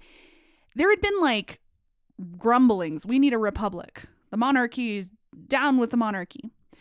And he realized it wasn't really that that's what they wanted. They wanted to see the queen. They want to literally see her. And so he actually, in his life, made sure to make public appearances and be there because that's what the people wanted. They wanted to be able to see their sovereign. Interact in a weird way. Yes. 2 days after the Thanksgiving ceremony, another assassination attempt occurred. And Victoria said that it was John Brown's great presence of mind and quickness that saved her, as he'd grabbed the man by the throat and forced him to drop the pistol. Really? Yes. That's badass. Okay, I just grabbed the air with my hand. No, I'm like thinking of those videos of like Uber drivers that just aren't swayed at all by a mugger and stuff. I'm thinking the exact same thing. Like John Brown comes like, give me your money, and he's just like, yeah, basically, here, yeah, bro. it's like throws him away by the throat, like a video game to me. Totally, it's like, dude, or like an action movie. Yeah, or the guy from Highlander. Yeah, basically. Yeah, Outlander or Highlander, or whatever. Outlander. I was thinking of Outlander though when I said Highlander. But still, the Landers. Because in that movie, Sean Connery plays a Spaniard. Yeah. Anyways, nope. So Victoria was so impressed, she made a new type of award and called it the Victoria Devoted Service Medal for a very special act of devotion to the sovereign. And John Brown received it, and he was also the sole recipient of the medal ever. She just made it for him. But why wasn't he like knighted or something? I don't know. I mean, people really didn't like him that much. Yeah, that's fair. In 1874, Disraeli became prime minister again. Oh, This was a relief to Victoria because Gladstone, who'd been the prime minister for a few years, was not fun or interesting or anything great. Disraeli said, quote, Gladstone treats the Queen like a public department, and I treat her like a woman. After sitting next to Gladstone, a woman who was just in the book, some woman declared, I thought Gladstone was the cleverest man in England, but when I sat next to Disraeli, I thought I was the cleverest woman. Ooh. He had the charm. Yeah, it sounds like it. Got the shine. He's got the shine. Disraeli made Victoria feel smart and confident. Like Gladstone, Albert had made those around him feel stupid. Disraeli saw women as intellectual equals, unlike Albert. So, like, Gladstone was a little Albert-y, which is funny because she was so in love with Albert, but, like, I don't know. Disraeli was actually sympathetic to the idea of female suffrage. He was generous in affection, quick-witted, and intriguing. Victoria really liked him. And when he came to visit Osborne, he was suffering from the loss of his beloved Marianne, remember his widow or wife, and he also had a bout of gout. And Victoria allowed him to sit, which was a privilege not granted to a prime minister since Lord Melbourne. Wow. She really liked him. Sounds like it. I want Victoria to have people around her that she likes. Totally. And I also just think it's hilarious that in order for her to get more involved, politics had to be fun. Well, I mean, think about it. It's like Schoolhouse Rock. Yeah, it totally is. Yeah. Or I hope what we're trying to do with history right now. It's edutainment. Right. We're trying to say, like, hey, history can be really boring, but it can be really fun. It can be fun. Disraeli's party philosophy was Queen, Church, Empire. He actually called her his fairy queen. Fairy queen. Okay, so I had to look this up. This is because of a poem that was written in like the 1500s, and I won't read it. But basically, he thought she kind of looked like a little fairy because she was short and like a little round. And then she also, if he could like talk to her and get her on his side, she could basically wave her wand and he would get what he wanted. It was her fairy queen. I feel like if that was me, I would have called her my little cherub queen. Cherub queen. Well, she was a fairy queen. That's fine. I like it. I would have been a cherub. I'd rather be a fairy. I'd be okay with being a cherub, man. Little chubby baby flying around. Yeah.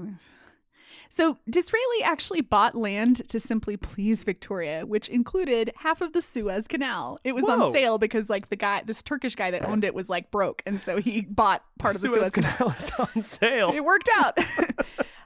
Disraeli was notable for a lot, and one of the major things was his replacement of slums with new housing, just a lot of like improvements out in the cities, measures to encourage savings. He protected labor rights with an act in 1875.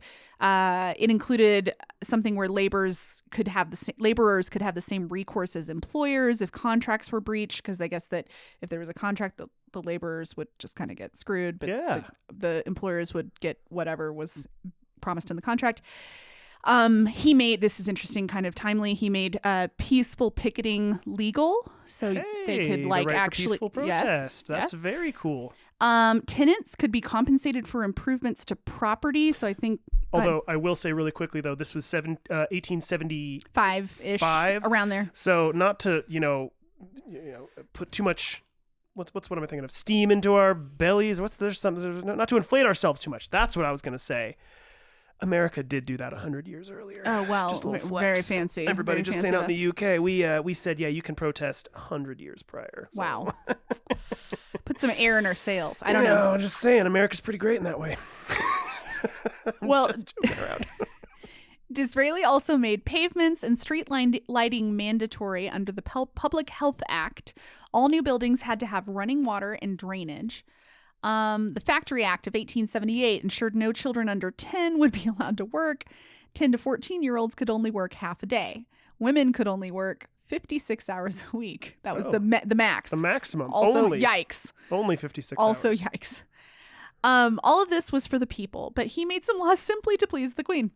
The one I wanted to bring up here was the Cruelty to Animals Act of 1876, which forced researchers to demonstrate that any experiments with animals involving pain were absolutely necessary and ensured the animals would be given anesthesia in those cases. So, like, for the time, pretty progressive. I was going to say, that's pretty awesome, and I feel like y'all probably beat the heck out of America in that regard. Probably. So, hey, we're switching places there.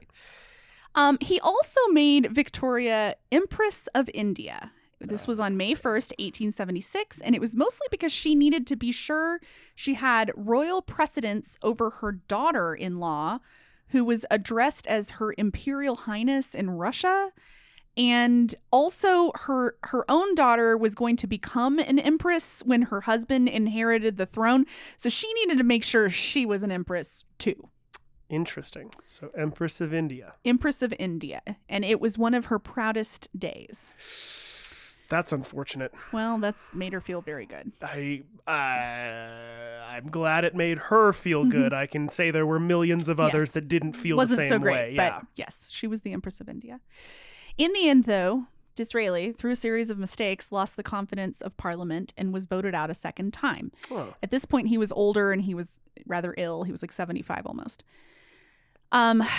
The dry and condescending Gladstone was made prime minister again, despite Victoria's efforts to prevent it. She'd gone around to like some other kind of higher leader guys in the party. Because remember, she has to go to a member of parliament and ask them to form a government.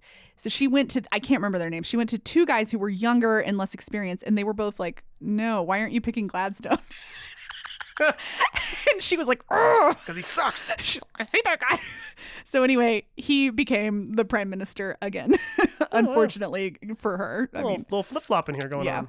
well, it happened earlier too with like Melbourne and Well, it the other reminds one- me of what happened with Boris Johnson now. Yeah, you I mean, know? there's back a and forth and back and forth. Yeah, it's interesting.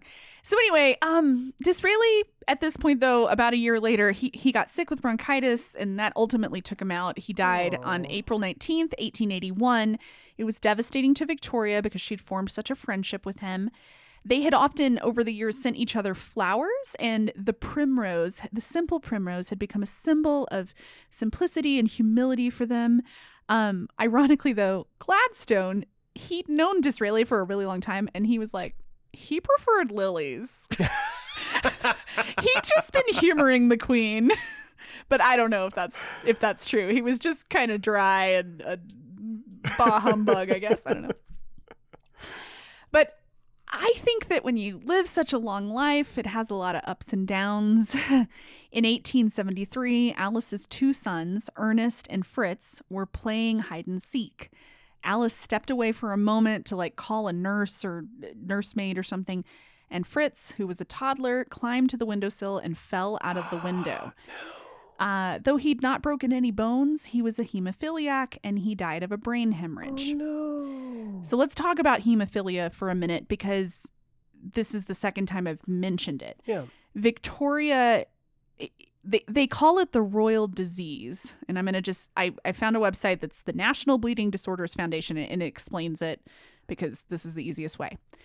It affected the royal families of England, Germany, Russia, and Spain in the 19th and 20th centuries. Victoria is believed to have been a carrier of hemophilia B or factor IX deficiency. She passed the trait on to 3 of her 9 children. Her daughters, Alice and Beatrice, passed it on to several of their children. Alice's daughter, Alex, married Tsar Nicholas of Russia, whose son, Alexei, had hemophilia. The family's entanglement with Rasputin, the Russian mystic, and their deaths during the Bolshevik Revolution have been chronicled in several books and films. Hemophilia was carried through the various royal family members for 3 generations after Victoria, and then it disappeared. And another daughter, her child married someone, and it caused. I mean, this hemophilia thing was rough. And very, very quickly, for anybody out there that just does not know what hemophilia is, it's just your blood won't clot. So if you cut yourself, it'll just bleed and bleed and bleed. So it's a very difficult disease to have. You can die if you fall or you have a tooth pulled. A barber died from scratching his nose with a pair of scissors. Jeez. Children playing games that they didn't know that they had it, they could fall and scrape their knee and they would die. Yep. It was first thought that hemophiliacs had weak veins, but in 1891, it was discovered by researchers that their blood simply took longer to clot. Yep. They rarely married hemophiliacs because they were worried about passing the condition on. In 1876, Helena's boy had a series of seizures and died. Victoria wore a locket with the child's hair in it. Shortly after, in 1877, Alice's husband died. In 1878, diphtheria infected the rest of Alice's family, and her 3-year-old daughter May died. Jeez, dude. Alice then became ill too, and she died 17 years to the day after her father Albert had died. Jeez. Which was December 14th, 1878. 3 months after that, Vicky's youngest, Waldemar, also died of diphtheria. Goodness. So, like, she lived a long life. She had a lot of people around her to die, but like, it's just like she would have been wearing black anyway. Constantly, either from a spouse, from a friend, from a child, from a grandchild. It just seems like it never ends, man. That sucks. Okay, so on March 2nd, 1882, John Brown was with Victoria once more when another man tried to shoot her. It was the 7th attempt on her life. Oh my gosh. 2 local Eton boys attacked the shooter with umbrellas. Go Eton boys. I just can picture them like banging with the umbrellas. The Queen basked in the sympathy of the attack, saying, "It was worth being shot at to see how much one is loved." Hey, all I'm going to say is the more that I learn about gentlemen who came from Eton College, they're all right, man. They generally, obviously there's going to be many that are probably not great, but many historical figures, I'm 99% sure Winston Churchill went to Eton College. A lot of very prime famous people went. Benjamin Disraeli, I'm 99% sure went to Eton College. Tons and tons of people, and so it just makes me happy to see that. And if they're armed with umbrellas, they're unstoppable. Hey, there was that movie. What was it? The Secret Service. What was it? The Kingsman. Oh, I don't know if I ever saw that. And Colin Firth fights with an umbrella, and it is the coolest single freaking thing ever. So basically, picture that. Yes, Colin Firth with an umbrella from Kingsman. Yes. In March of 1883, a woman named Lady Florence Dixie, who had been outspoken for her beliefs that female firstborns should be able to inherit the throne, boys and girls should be educated together, women should be able to wear trousers. She was attacked by 2 men a few miles from Windsor Castle. Her St. Bernard, Hubert, scared the men away. Go, Hubert, go! Hubert. Victoria was concerned by the proximity of this attack to Windsor, and she wrote to Lady Florence Dixie to get details on the attack. She also sent John Brown out into the wintry weather to find more information. At the time, Victoria had sprained her knee. She fell down the stairs, and John Brown had been carrying her around for about a week. During this time, he also had a cold. No. A few days later, he came down with, okay, I got to say this right. Erysipelas. It's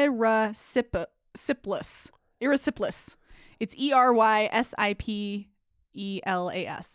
I'm so bad with this stuff, so I'll trust you. It's a bacterial infection that caused painful swelling. No, John Brown. Victoria was, quote, vexed that he could not attend to her because of his own illness. He'd not taken a day off in 18 and a half years. Dude. He died 2 days later. John Brown, no! Of course, Victoria was devastated. Her heart was broken again. There's a famous quote that was believed to have been said to Victoria by Alfred Tennyson, and it was "all alone at a terrible height." And everyone always thought it was said to her by him after Albert had died, but it was actually after John Brown had died. Dang, man. That makes me very sad. John Brown. I feel like was an unsung little strange hero of making somebody. I don't even know how to say it. It's like he lifted her up. Yeah, he allowed her to be literally. He allowed her to be herself at a time when she would not have been able to be herself and didn't have much even will to live. Man, that makes me sad. Well, 25 lines were written in the court circular about Brown. Only 5 had been written for Disraeli. Victoria took to making sure Brown was remembered just as she had after Albert's death. She commissioned busts and monuments and statues of Brown and lapel pins and all kinds of things. She placed the tartan that they had worn on their trips to Scotland on his coffin. She wrote a very controversial memoir about him, which was supposed to be only privately published. Her advisors finally stepped in and they were like, no, you cannot publish this because it could be misconstrued. It would be embarrassing for you. Her children were disgusted at the thought of this memoir, and ultimately it was not published. Brown's diaries were destroyed, and Victoria's Life of Brown was lost. That is... Oh, gosh. I hate hearing crimes of history like that. Just lock them up somewhere at least. I'm still until not everybody's upset. dead enough to pull I'm them still out. not over. I'm 90% sure of this. I can't remember who it was that burned it down. But when the Library of Alexandria burned down, whatever it was 1,000, 2,000, some odd, whatever it was years ago, 3,000 years ago. At the time it was like 85% of the collective writings of humans up until that point. Yikes. And the entire thing burned down. And it like, when I learned that years and years ago, I was just like, now I have the new pinnacle of history tragedy of just like, we've lost so much information. So when I hear this of like John Brown's diary, one of the closest people we will ever get to understand Queen Victoria and just who she was, who her soul was. Especially at this point in her life too, yeah. Totally destroyed. And because of what? Because a fear of shame. You're afraid. Yeah, it's just like, then lock it up in a vault, release it in 100 years. Yeah. What? Sorry. That just makes me upset. Yeah, me too. It's because John Brown's hot. I can see that. And I'm more now just like, I genuinely really am like annoyed because I'm like, I would absolutely die to read some of that diary and know what he was going seemed through like a and character experiencing. too. And yeah, and just anyhow. Well, after he died, she had his rooms at Windsor sealed off. And after her death, Bertie made them into a billiard room. Just a year later, in 1884, Victoria, still saddened by the loss of Brown, she lost Leopold to a brain hemorrhage after a fall, a complication from his hemophilia. He died just before his 30th birthday. Now, in his 20s, he'd refused to stay close to Victoria. She was like the original helicopter parent, insisting that he only like stay inside and read books and not do anything that could cause injury. However, in his late 20s, he ended up traveling to Europe for years in the last couple of years before his death. Gladstone said that Leopold, quote, wanted to, quote, live or die hard. And I was like, yeah. Victoria actually allowed him to marry, despite the fact that usually they wouldn't be marrying, a hemophiliac wouldn't be getting married. He'd apparently slipped, I don't know how this happened. How could this happen when you have a guy that's got hemophilia? He apparently slipped on an orange peel the night before his wedding, and he almost bled out. I shouldn't laugh at that, but it's just like, it's a cartoon character slipping on a banana peel. I mean, it's the same exact thing. How if you, like, anyway. Now, while Victoria was devastated by Leopold's death, she was somewhat comforted because he'd been so unhappy in his life, given his risky medical condition, that at least he was like freed from it. Now, also around this time, Beatrice had been growing up and was in love with Prince Henry of Battenberg, whom she'd met at Alice's eldest daughter's wedding. A little bit on the DL, because Victoria had spent years keeping Beatrice from any men other than family members, never left alone, never anywhere where she could meet somebody. And at Alice's eldest daughter's wedding, because Alice had died, Victoria had been shocked to learn that Alice's widower, Louis, had married his Russian mistress. So Victoria is like, no, you didn't. She actually had his marriage to his mistress annulled, and apparently she had a child, this woman did, and that child was given up for adoption. So she's distracted by this other scandal. Oh my gosh. And Beatrice goes and meets this guy like, and falls in love with Mom's distracted. Let's go have some fun. So they were... Poor Beatrice, by the way. Gosh. She's like 26 at this point, too. Oh, that's even worse. It's like I was thinking like old in those 17, times. 18. No, she's like older. Oh, that's psycho. So Beatrice is livid because she's like, you can't marry this guy. You can't leave me. Like, Victoria's like, you're not allowed to leave. You need to be with me. So Victoria's response to Beatrice's love was, pleasure has forever died out of my life. She was very dramatic. Yeah. Victoria had been dreading the moment. Beatrice had been her sole constant companion at a ripe 27 years of age, and despite Victoria's best efforts, she had indeed fallen in love. It was somewhat coming from a place of love. Remember, Victoria resented the endless pregnancies that, Yes. like, she didn't want Beatrice to go through that. So she was trying to protect her in that way. And while this seems pretty terrible, apparently at the time, keeping your daughter from growing up was bad. But at the time, it was common for the youngest daughter to take care of the aging parents. Oh. Not that that's right, No, but yeah. it was kind of common practice. And I feel like a lot of cultures are still similar to that to this day. And eventually, Victoria did permit the marriage, but under one condition: the couple had to live with her always and never have their own home. I guess it's a trade-off if I you're was living in like- Windsor Castle. Right. I was like, it's not great, but in terms of like Well, and Victoria's eventually power she and would- stuff, that's not that bad. I mean, Victoria's getting up there in age too, Right. so like, I mean, this is probably one of it those was an from okay their trade-off, perspective yeah. where they're like, yeah, this will probably like, 10 years of living in a palace. Oh no. And then we'll get to go be on our own, or Yeah. whatever it would be. So A small wedding occurred on July 23rd, 1885. Victoria snubbed Prime Minister Gladstone. She didn't invite him.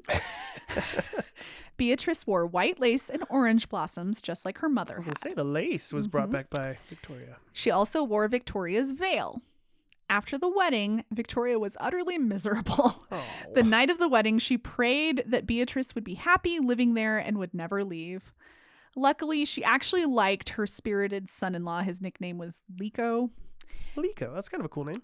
Beatrice became pregnant quickly, and she ultimately had 4 children, including 3 sons, 2 of which had hemophilia, Oh, great. and 1 daughter that carried the gene. But with that, we're going to end our episode on the high note of Beatrice's wedding, because weddings are happier than all the freaking deaths that we talked about. I agree. That is a much nicer way. And this is our second to last episode on Victoria, so if you don't care about her, tough, you got 1 more episode. We got one more, and that's okay. And That's for okay. everybody out there, again, thanks for sticking with our long-winded series. I personally like long-winded series because I know, you lean toward the long-windedness. okay. I used to have to actually. This is a great little circle back to how you and I became friends to begin with. So Aubrey used to be my boss at a software company we worked at, and my commute to get there was at least 30 minutes. It was usually 30 to 35 minutes every single day. And that was but that was one of the things that really made me get super into podcasting. And I've always been sort of interested in it. But that commute was really what got me sucked in. And my favorite podcast, Last Podcast on the Left, for everybody who's out there who wants to listen to a great podcast, that's them. I would get annoyed, not at them, at myself, because I would listen to the full episode, their brand new episode, in like a day or two. Because that was, in my commute, it'd be like an hour some odd plus per day. So in 2 days, I'd be done with the episode. And I would go, man, I wish there were just longer episodes so that I could have more to listen to over this long period of time or whatever, because I'm commuting all the time. So that's why I like longer episodes, because I want more content to consume, because I got places to go and I want stuff to listen to while I'm getting there. So Well, Victoria is the right subject for you. Let me do Queen Elizabeth next. Just Oh kidding. I my won't do another gosh. queen. I mean, maybe at some point, but I am curious to see who you land on for your next person. I meant Elizabeth II. No, I know. I'm just wondering again, but who you're going to land on for the next? It's to be determined. I know, and It is. I'm just curious. It'll be as to interesting, though. where it'll end up I'm going. probably going to go away from royalty, though. Fair enough. Fair enough. I wouldn't want to do royalty myself anytime soon. Again, yeah. No, we'll have somebody new and exciting. Well, not new. They'll be old or dead. I mean, they will be dead. True. Okay, now I'm just doing that thing where I awkwardly say stuff that isn't even good. I like it. Well, I guess They will be dead. A couple things that I want to say before we wrap up the rest of the episode here is first, a couple of shout outs to a couple little sponsors we got here. First and foremost, we've mentioned them before, but McQueen Pipes, as always, MACQUEEN pipes.com. Go check them out. They make wood stemmed pipes, smoking pipes. They make them for pipe tobacco. They make them for vaping. They make them for marijuana. And all of them are inspired by The Lord of the Rings. They're pretty darn cool. If you use the code biographers at checkout, you're going to get 15% off of your entire order. Again, that's mcqueenpipes.com. Use the code biographers at checkout to get 15% off. And then I also want to give a shout out again to my buddy Akiva. He's a knife maker. He makes chef's knives, and I would absolutely love to get some traffic going his way. So anybody that's out there that's looking for a beautiful handmade custom beginning to end chef's knife, go check out Metalwork by Miola. That is his website. He's also on Instagram. Use the code biographers and he will give you 10% off of your order there as well. Again, that is Metalwork by Miola. And again, use the code biographers and you're going to get 10% off your order there. Aubrey, anything else we got here? No, I think that's it. We got it. We got it. We hit like almost 2 hours. We're just goodness. shy of 2 hours. But that's okay. I like this. All right. Well, I guess that'll do it for us today. Again, thanks everybody for listening. Aubrey, thanks for this episode. This one was one of my favorites of Queen Victoria so far, if I'm being honest with you. John Brown was, I think, my favorite. And Disraeli. Honestly, two of my favorite characters in the entire series so far, I think have been talked about in this episode. It's a good juxtaposition between that and a lot of death and bleeding out. This is fair. Yeah. All right, everyone. Take care and join us next time. Tune on in. Tune in. Talk to you soon. Thanks. Bye. Bye. You've been listening to The Biographers. For more information, please visit thebiographerspodcast.com.